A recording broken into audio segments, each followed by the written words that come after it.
Let's go, Chad. Thank you, MJ. Hi, everyone. Congratulations. So for my first question, this is for Noel, Miss Yayo, at saka kay Empoy. No? So far, sa tagal na na-umere yung show ninyo, ano yung unforgettable scene or yung pinaka-paborito ninyong eksena? And why? Ayan.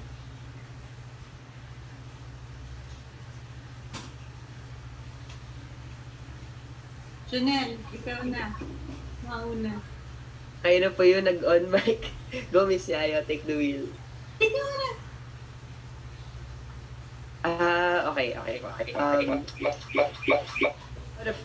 Thank you. Opo. One of the favorite scenes na nagawa po namin ay yung, ito po, ipapalabas po siguro mamayang gabi. Thursday po ngayon ako po, 7:15 PM. Baka po mamayang gabi ipalabas. Yung magpa-perform po kami sa harap ng tao para sa Christmas singing choral competition. Ayan, very favorite ko po yun kasi ang saya-saya po namin. Pinag-practicean po talaga namin yun. Tapos nag-record pa po kami. Ayun, favorite ko po yun. Go, Miss Yayo. Sample nga. Ay, sample po. Go, Miss Yayo. Sample for everyone. Ako naman, alam mo ito, in all honesty, bawat eksenang ginagawa ko as Nanay Hasmin, bawat isang eksena, simple man or hindi, talagang very special sa puso ko. Kasi ang saya-saya lang namin doon. Tapos dahil nga mayroon kaming special connection with each other, yung nagiging magaan yung eksena, tapos kahit drama, minsan nagiging natatawa ka na lang kasi nga yung happiness talagang umaapaw. Lalo na din pag ka-eksena ko si Maha, kasi si Maha baka marami din hindi nakakalam. She's a very funny woman. Sobrang nakakatawa talaga siya. As in, nakakatawa siya as a person, tapos napaka-giving niyang actor, napaka-giving niyang tao. Basta ganyan masaya, pero teternohan ko na lang din yung sinabi ni Noel kasi itong yung mga lalabas na eksena malapit na, yung itong buong Christmas episode namin, napakasaya kasi dito makikita, it registers on screen yung samahan namin dito. Sabi nga ni Noel, di ba, kung may chemistry kayo sa behind the scenes, makikita mo yung pagmamahala namin lahat dito, kung gaano kami kasaya, kung gaano ka-positive, makikita mo dito sa mga darating na episodes nga para ngayong Pasko. So yun na lang yung abangan nila. Alright. Go, Empoy. Yes po. Ayan. Siguro po for me po lahat naman po may kanya-kanyang inukit na mga magagandang mga eksena, mga memories dito from the start until sa kasalukuyan ng shooting ng Niña Niño. And siguro po ang tumatak po sa akin dun hindi ko makakalimutan yung ano po yung kissing scene namin ni Mads. Bigla nagka-feedback yun Apa, kasi nga miracle yun Kung matuloy yun, miracle yun. Hindi natuloy. Yun po. Yun po yung unforgettable for me. Kasi nakapitong sachet ako ng toothpaste nun. And that's it, guys. Thanks, guys, for this afternoon. Okay. Ayan, Chad, may tanong ka pa? Yeah, for my next question, MJ, I just want to know kung meron bang mga new characters na papasok dun sa show and how was it working with big stars like Maha and Piolo? Anyone can answer. Mr. Monconfiado and Nico are here with us this afternoon. Do you want to direct your question to any of them or kanino mo gusto itanong? Yep, anyone can answer. Mutya? Yeah. So. Yes, isa ako sa nabiyayaan na bagong pasok sa Niña Niño, and as I've said, very very excited. Nakapag-taping na kami ng mga ilang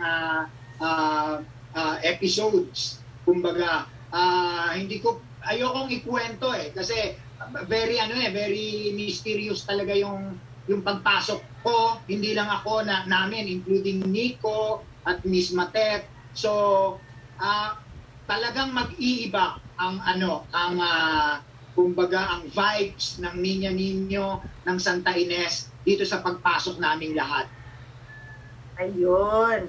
Chad, do you have a Thank you follow-up? and congratulations. Yep, okay na. Thank you, MJ. For that, and of course, eto na, next up, we have Larissa Garcia Tangalin from Manila Society to ask her questions. Go, Larissa!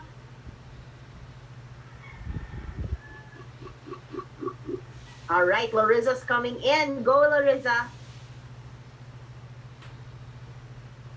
Okay, habang welcome pa natin siya, nandiyan na ba siya? Ayun! Go, madam! Yes. Hello, good afternoon everyone. Congratulations. Question ko is for Noel muna.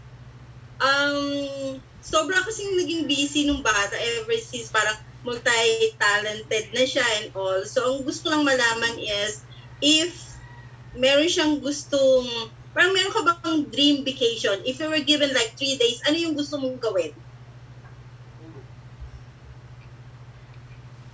Thank you po, Miss Larissa. Ayan, if I were to be given a 3-day vacation, ano pong gagawin ko?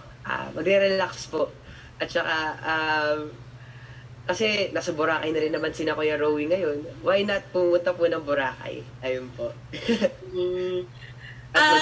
Thank you po, Miss Larissa. Okay, question lang. Curious lang ako, are you still studying? And kung anong course?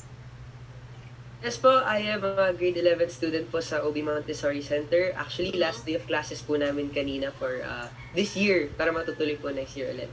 Ayun po. How do you cope up with yun? You're studying online at the same time nag-taping. How do you manage yung pressure? Actually, nagtatanong din po ako sa sarili ko kung paano ko namamanage. Pero namamanage naman po siya sa awa ng Diyos po. Also with the guidance of my family, yung ate ko po na tumutulong sa akin sa paggawa ng mga schoolwork.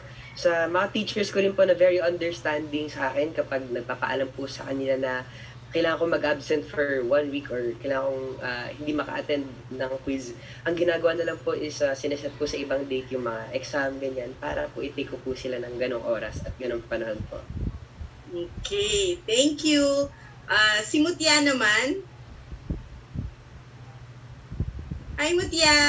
Hello po. Hello, na-miss kita sa long way back, no? So, yun nga din, same question. How do you manage yung pressure? You're studying and at the same time taping. Yes po. Actually po, nakaka-pressure naman po talaga siya. Pero, kinakaya po. Para po sa pangarap. Gusto ko po kasi talaga mag-artista simula bata po ako. Kaya, ayun po, kinakaya po yung pressure. Okay. Same, last question then, like Noel. Ano yung dream vacation mo? Given 3 days, tatakas ka, what would you like to do?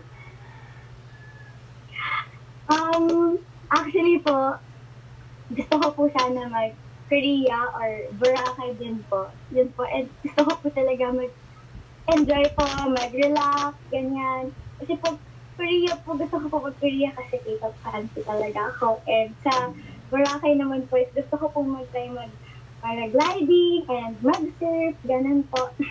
Adventurous po kasi ako, kaya yun po. Yeah. Speaking of adventures, meron ka pa bang isang dream na gusto mong mangyari? I mean, you do modeling, you do acting. So, meron ka pa bang isa na gusto na meron ka pang dream na gawin? May singing ka na may dancing ka na. So, what else? Dream role? Paisip din po ako dun Actually po, siguro sa dream, gusto ko po talagang maging pilot po. And kung sa adventure naman po, gusto ko po matry mag-skydiving. Ayan po. Okay. Thank you. Okay, congrats. Thank you. Thank you po sa inyong katanungan. Ito po, may magtatanong pa po tayo. Ang susunod na magtatanong natin ay si Rocky Batara ng TV series Craze. Go ahead, Rocky. Hello po. Hello. Bali, ang question ko para kay Noel, Empoy, Nico, and Temisiayo. Unahin ko muna si Noel. Hi, Noel. Hello po, Sir Rocky. Medyo nagpi-feedback lang. Ayun, Noel, ayun. So, ano yung mga natutunan mo kay Miss Ma Salvador in terms of acting and anything during the taping of Niño Niña? Since kayo yung mga bida dito and madalas mag-eksena. Marami po. Kasi si Ate Maha, she's a very supportive actress. Not only supportive outside of taping, pero kapag ka-eksena niyo po siya, ramdam niyo po yung binibigay niyang energy sa'yo, binibigay niya sa scene, parang nadadala ka na rin po. At tatandaan ko po, sinabi niya sa akin na lahat po ng ginagawa ko, lahat ng eksena, kahit ano man yan, ilagay ko po sa puso ko. Kasi dati po, I was a very intellectual actor. Yung parang iniisa-isa ko po kada eksena, sinusulat ko kung anong dapat kong gawin. Pero she said na ilagay ko lang sa puso and don't worry about it. Ayun po. Okay? Next question ko sa'yo. Ito, since kanina binanggit yung mga big stars na papasok sa Niño Niña, kung ikaw ang bibigyan ng chance, sino pa yung mga artist na gusto mong pumasok sa series niyo and why? Kung mabibigyan ka ng chance lang na magkaroon ng wish, na magkaroon ng new artist na papasok, sino yun? And bakit? Thank you po, sir. Kung ako po yung mabibigyan ng chance na pumili ng actor. Kung meron kang hiling na actors. Wala po akong maisip off of the top of my head, pero si ano po siguro, Catherine Bernardo po. Si Miss Catherine. Kasi crush ko po yan. Okay pa ba yan? Yan, salamat Noel. Para naman kay Nico. Hello Nico.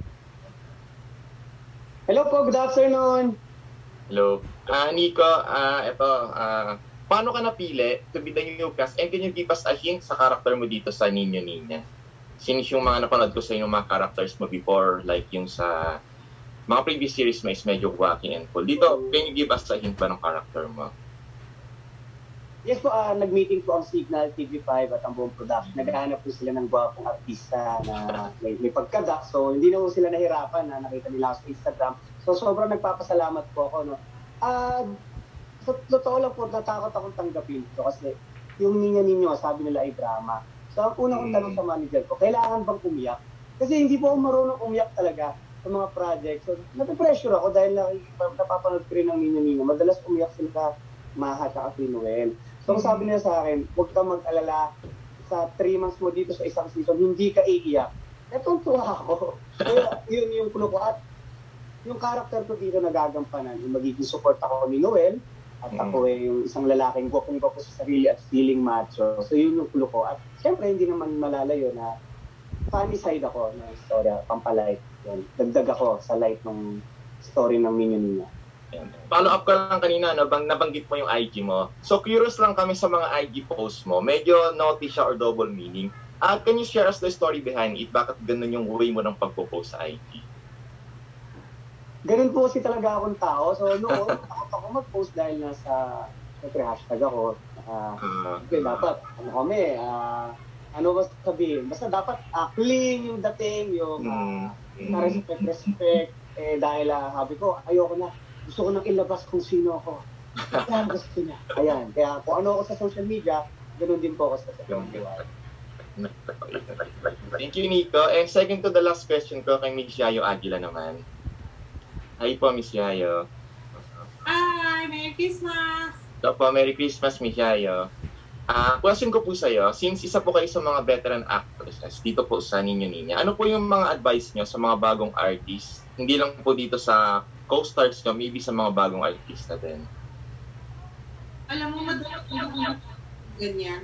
Pero ang isa lang naman yung lagi yung sinasabi. Na-mention ko na rin yung kanina. Kasi sa industriya na to, at hindi lang, pagpalagay na natin in general, sa mundo ngayon, di ba, parang ang hirap na rin makahanap ng mga mabubuting tao. Parang yun nga yung nakakasad sa mundo di ba? Hindi naman yun dapat ganon. Ang dali-dali naman maging mabuti, bakit pipiliin natin maging hindi mabuti. So, importante din pag pumasok ka sa industriya na ganito, hindi ka lang papasok na may dala-dala kang bala na marunong kang umarte. More than that, you have to be a good person with a good heart. Kasi, alam mo, pagka ganun kang uumpisahan mo ang buhay mo na ganun, maraming blessing na dadating sa'yo. opportunities na magaganda, marami kang makikilalang tao na makakatulong sa'yo along the way, na makaka-benefit ka from them. Tapos, ayun, kasi yun nga, diba, ang pag-arte natuturo yan eh. Pero yung pagiging mabuti, hindi yan turo, kaya ang hirap nun. Pero basta meron ka lang nun, magiging okay ka. And then everything else will fall into place. Yun lang yun. Importante, marunong ka magmahal sa trabaho mo, sa mga kasamahan mo, marunong ka rumispeto. Blessings, hindi yan mawawala sa'yo. Basta you start off like that. Follow up ko lang po doon, Miss Yaya. Ano po ba yung staying power nyo at until now po, isa pa rin kayo sa mga maningning na artista at hindi nawawala ng project? And kaya nyo pong itambal even sa mga younger stars po? Alam mo, yun din. Ako, minamahal ko kasi talaga yung trabaho ko. As in, mahal na mahal ko yung trabaho ko. Binibigyan ko siya ng, kung paano ko pinapahalagahan yung buhay ko, ganoon ko pinapahalagahan yung trabaho ko. Hindi dahil sa pera or whatever. Hindi yun. Dahil mahal ko yung ginagawa ko, tapos mahal ko yung mga kasama ko. Kasi sila rin yung nag-motivate sa akin eh. Hindi lang yung pamilya ko. Yung pagka mahal mo yung trabaho mo, magiging positive ka sa lahat, magiging positive din ang dating lahat ng bagay sa'yo. Yun yung at kasama nun, dapat hindi mawawala yung pagiging grateful mo for whatever you have every single day of your life. Kailangan lahat ng gagawin mo, sasamahan mo ng faith, ng dasal. Kasi kung wala ka nun, kung ako, naniniwala ko na kung wala ako nun, wala talaga ako dito. Walang mangyayari sa buhay ko. Wala akong tatamasahin na kahit na ano sa bawat araw. So, yung pagdilat ko pa lang, napapasalamat ako, nabuhay ako, tapos may trabaho ako, tapos meron akong mga kaibigan na katulad nitong mga kasama ko sa Ninya. Yun lang. If you are grateful for whatever you have and thankful for what you receive every day, you'll never go wrong. Naniniwala ako sa ganun. Gusto ko sana lahat ng tao ganun din. Thank you po, Miss Yaya. And last and final question ko na lang po kay Miss Empoy. Ay, kay Empoy po. Kay Kuya Empoy.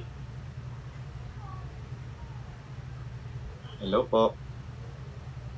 Hello po, sir. Ayun lang. And Empoy, curious lang ako, sino pa yung dream leading lady mo in the future? Since sa lahat ng mga project na ginampanan mo, even teleserye and also sa movies, nagiging successful ka, kahit kanino ka i-pair. So ikaw ba, meron ka pang dream leading lady pa in the future project mo? Siguro po si, Miss Beverly Berhel. Beverly Berhel. Beverly Salvejo. Beverly Salvejo po. Hindi, joke lang. Hindi. Siguro po yung gusto ko yung ultimate crush ko mula nung high school ako, ayan, si Kay Abad. Ayan. Si Kay Abad. Okay po. Thank you, Kuya Empoy, and thank you po. And congratulations. Sa mga katanungan mo, ito naman, si Kita Dahar ng Random Republica may katanungan for Moy. Sabi niya, at this point in your career, nasanay ka na umarte, si Papa P daw ba ay nagbibigay ng feedback sa mga performance mo? Or kinoconsult mo pa ba siya para sa mga tips? Thank you daw sa kasagutan mo. Ano po? Sino nga po ulit yun? Sorry, Miss MJ. Si Miss Kate Adahar ng Random Miss Republica. Kate. Yes po. Ano po, hindi ko, Miss Kate, yung tanong niyo po, pagka, hindi ko pinapaalam kay Papa P kasi hindi niya ako sasabihin ng maganda.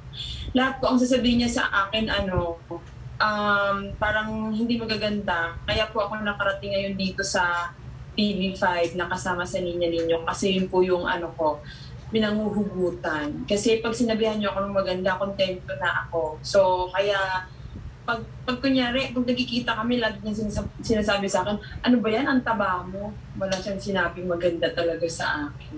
Tapos di ba si Mayor Charles, Super Mayor, pumunta po siya doon, sabi ko kay Direk, wag niyo po akong lagyan ng lines pag si Papa P po ang ka-eksena kasi po, Ukraine lang po ako noon, hindi ako Kaya po, ang ginawa ni Direk, na lang, magandang umaga, Super Mayor, gano'n na lang po.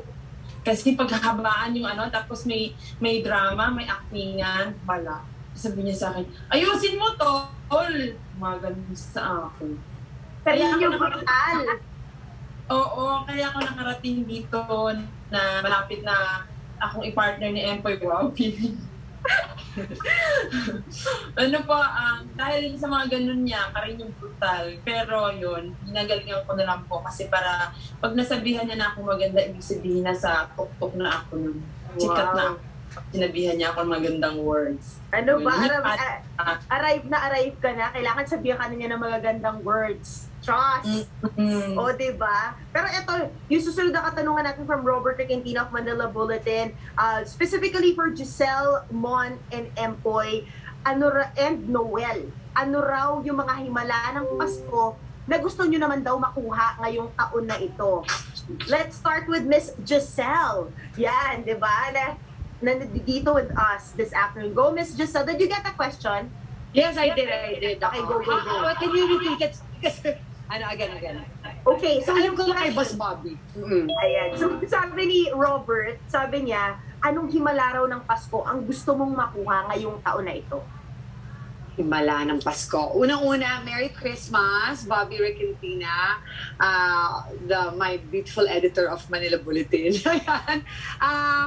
Ang himala siguro na hinihingi ko ngayong Pasko ay magtuloy-tuloy na itong pag-ahon natin sa pandemya. Na lahat tayo makakaahon sa pandemya, makakapag face-to-face na lahat, para naman magkita-kita na yung mga tao, mawala na yung mga kalungkutan sa kanilang mga puso, makaahon sila sa finances, lahat tayo, finances, at higit sa lahat ay yun nga, magkita-kita na lahat so that everybody will be happy. Yeah. Yun ang aking wish. That's so nice. And Mon, please go and answer yung question ni Bobby. Yes, halos ganun din sa sinabi ni Miss Giselle. Wala naman tayong hinahangat talaga para sa himala ng Pasko kung hindi makabalik sa normal. At pero more than that, gusto ko din talagang maging successful ang industriya natin, ang pelikulang Pilipino. Sana mabigyan ng focus ng gobyerno ang pagtulong dahil recently lang nabalitaan ko wala tayong entry para sa Oscars dahil wala daw budget.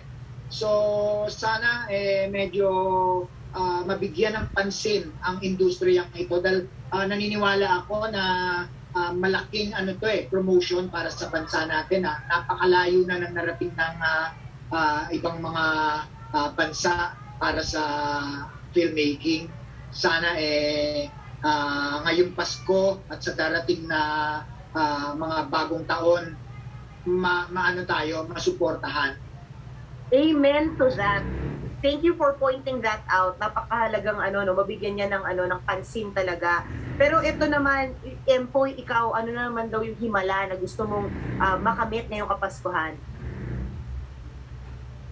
Ano po, yan, magandang gabi. Magandang hapon po sa nagtanong po. Ayan. Siguro po, yung, yun po, yung katulad po sabi ni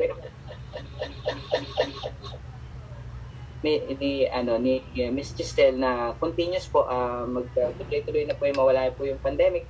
Para po pag nag-back to normal na po, pabalik na yung sinihan, katulad dati, di ba, pagka yung mga banding, mga gathering ng mga family every Sunday after ng church, directly sa mga favorite movies nila, mapanood nila ng ganyan.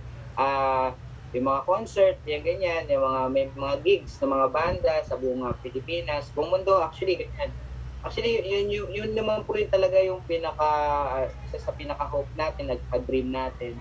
At pag back to normal na ulit, kakaroon mga